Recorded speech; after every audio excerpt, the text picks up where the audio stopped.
rain hammered against the corrugated metal of the ruined atmospheric processor control room, each drop a tiny drumbeat against the silence that pressed in on Jessa. Her head throbbed, a dull, persistent ache that resonated with a dislocation in her shoulder.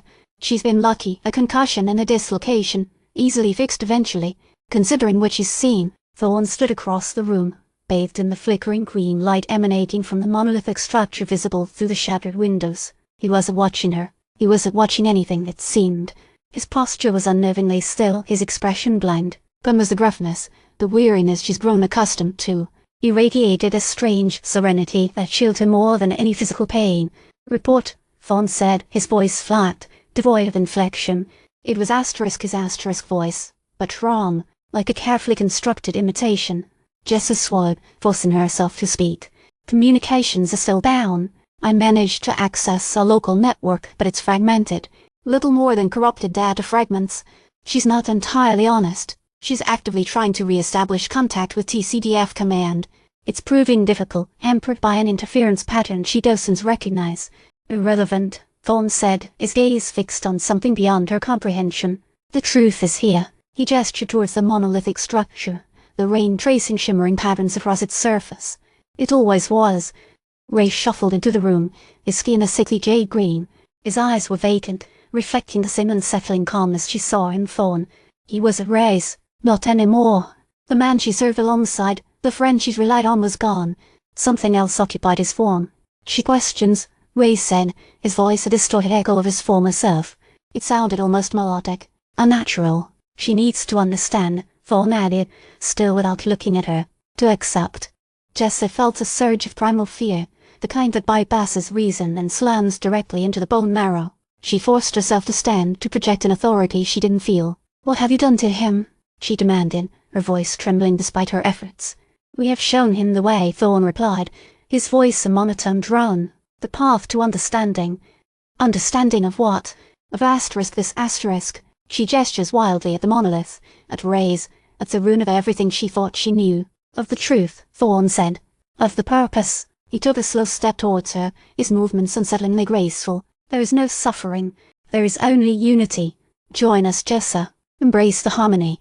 She backed away, her hand instinctively reaching for the sidearm holstered at her hip. She knew it would be useless. She could feel it, a subtle pressure building in her mind, a whispering voice attempting to soothe her fear, to lull her into acceptance. "Stay away from me," she hissed, clutching her head. "What are you doing to me?" "We are showing you the beauty," Reyes answered, his jade-green eyes fixed on her with unsettling intensity. "The peace." The pressure in her mind intensified. Images flashed before her eyes, visions of a unified consciousness, of an end to conflict, of a blissful, eternal existence. It was tempting, so very tempting, but something felt wrong. A discordant note in the symphony of serenity. She remembered Silver's pragmatic warnings, Thorne's initial skepticism of the Kepler initiative, the nagging feeling that something wasn't right about this entire operation. They weren't gone. They were suppressed, buried beneath layers of imposed calm. "Lies," she muttered, her voice gaining strength, fueled by a desperate need to cling to her identity. "It's all lies." She lunged for the comm panel, frantically attempting to override the local network protocols. A surge of static blasted through the speakers, momentarily disrupting the mental pressure. "She resists," Reyes observed, his voice laced with a hint of annoyance. Thorne took another step closer, his hand outstretched. "Do not struggle, Jessa. It only prolongs the inevitable." She slammed her fist against the comm panel, triggering a burst of emergency signal. "A Priority 1 warning, transmitting on all available frequencies. TCDF Command, this is Lieutenant Jessa Chen, New Eden Colony. We have a situation.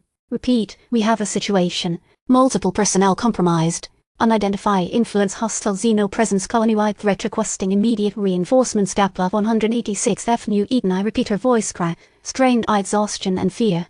The transmission cut out, replaced by a deafening hiss. The mental pressure slammed back with renewed force, overwhelming her defenses. "She broadcasts," Reyes said, his voice a chillingly pleasant drone. "Silence, sir," Thorne commanded, his hand tightening into a fist. A wave of darkness washed over her. The images intensified.